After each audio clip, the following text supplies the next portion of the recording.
Yusek Reynaldo Mapago from the PVAO office, Lieutenant Colonel Jaime de los Santos, and to all our guests and the department heads as well from the Provincial Government Office of Leyte. Very pleasant morning to each and everyone. I would like to welcome you today here at the Leyte Convention Center, Annex A. Our initiative in making Leyte the MICE destination here in the Eastern Visayas region. And we are here we are very pleased to have received and to have been, napasyalan kami ng traveling exhibit ng Veterans Bank featuring the story of the veterans here in the Philippines and the veterans here in Leyte. So with this, I would like to greet each and everyone a very pleasant morning and welcome to Leyte. Thank you.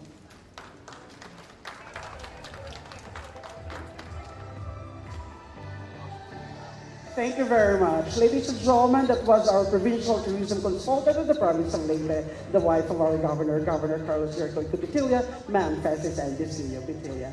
At this juncture, ladies and gentlemen, may we also call to give his message the President and the CEO of the Philippine Veterans Bank, Mr. Renato A. Claraval. Sir.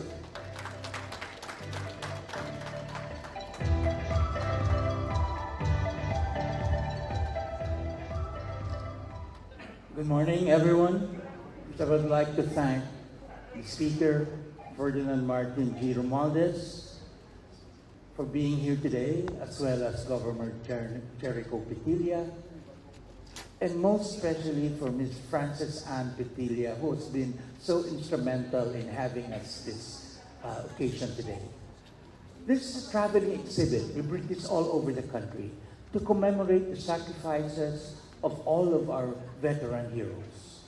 As the son of a veteran on both my father and mother's side, it is a personal thing for me to honor their memory. And more importantly, it has now been more than 4 generations. The veterans are dwindling in number, and the memories are fading. And that is what we want to change, to keep the memories alive.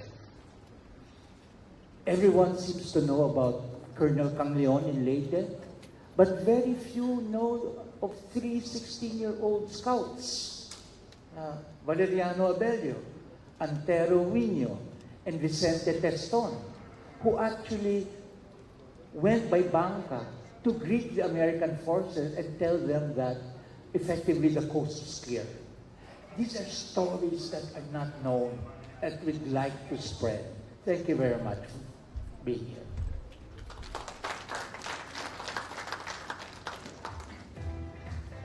Thank you, ladies and gentlemen. That was the President and the CEO of the Philippine Veterans Bank, Sir Renato A. Claraval. At this point, ladies and gentlemen, it is a great honor to give you his message for everybody. Ladies and gentlemen, we have here the Speaker of the House of the Representatives, Honorable Ferdinand Martin G. Romualdez, for his message to everybody.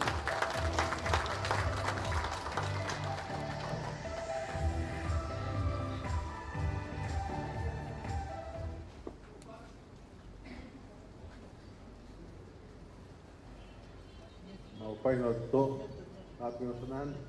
Atong hinihugma na Gobernador Carlos Jericho Petilia, atong mga sangkay Philippine Veterans Bank sa panguna ni President Renato Claraval, atong mga kapwa lingkod bayan. Yan mga kababayan ko din sa Leyte, atong mga bisita yan nga aga, mga kasangkayan. As we gather to mark the 80th anniversary of the Leyte landings, we are not merely recalling a historic event, we are reaffirming our commitment to the principles of peace, freedom, and sovereignty.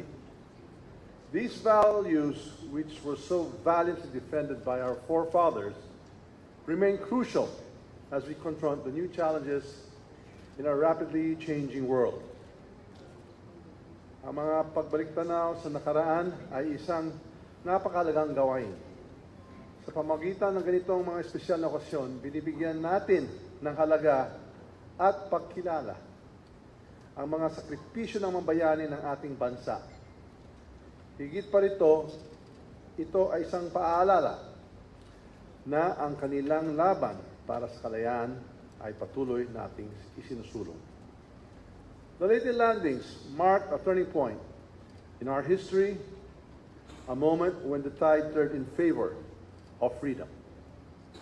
On this day, 8 years ago, Filipino and allied forces joined hands in a historic display of courage and unity that set the stage for the liberation of our country, the Philippines.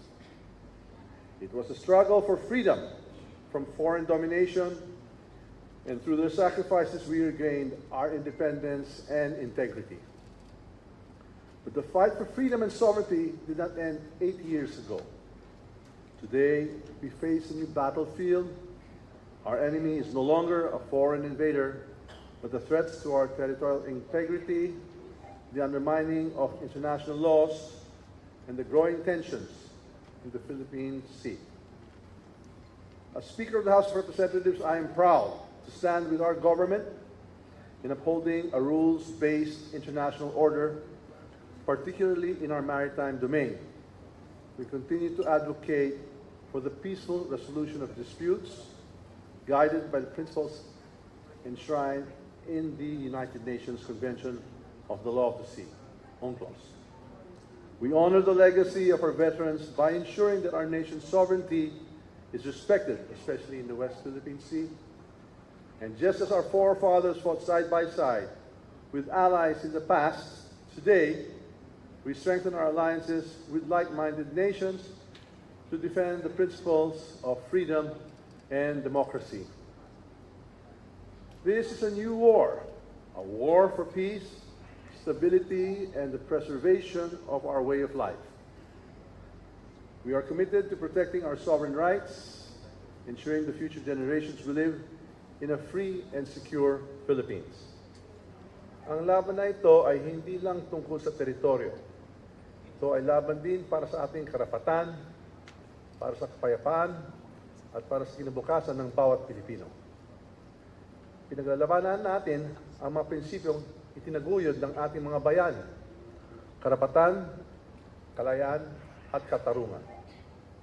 As we commemorate the Leyte landings, let us draw strength from the courage of those who came before us. The legacy they left behind is not one of violence, but of enduring peace through unity and determination.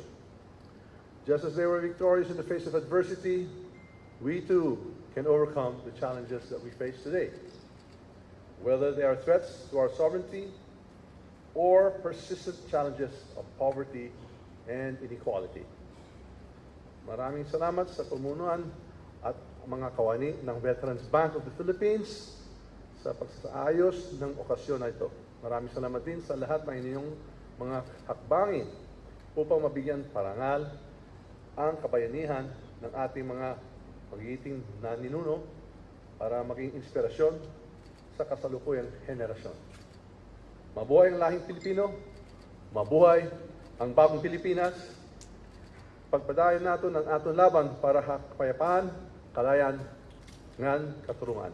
Madamong salamat kayong tanan.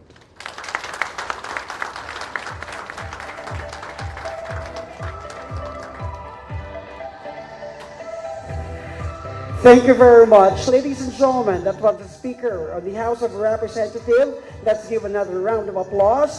Honorable Ferdinand Martin G. Romualdez. Thank you, sir.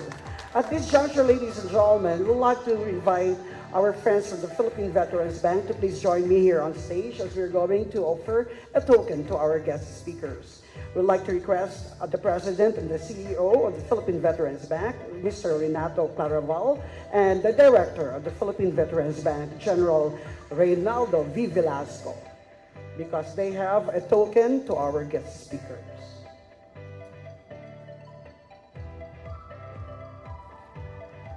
And of course, I'd like to invite Honorable Ferdinand Martin G. Romualdez.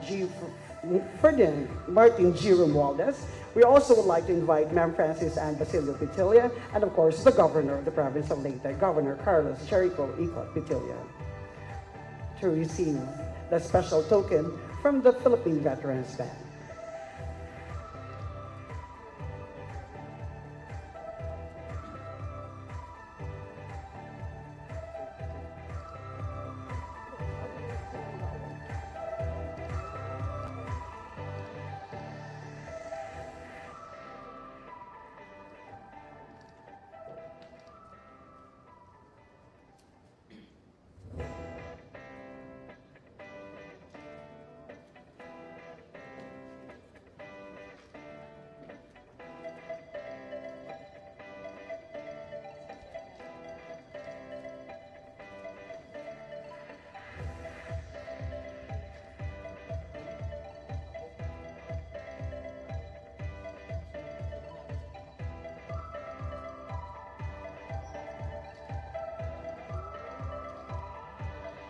At this point, ladies and gentlemen, let's give them a round of applause. And we shall proceed with a very special photo opportunity.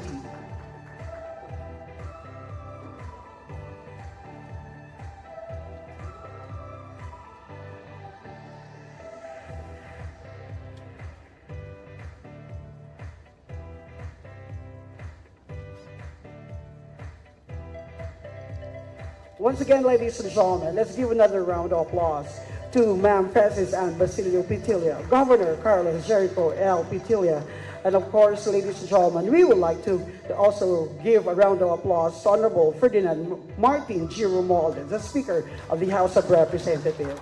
And of course, ladies and gentlemen, this would not be possible without our friends from the Philippine Veterans Bank. Let's give them a round of applause.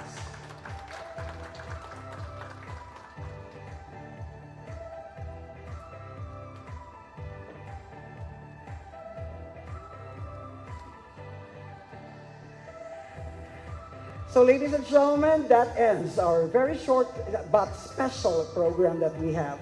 And at this point, we would like to invite everybody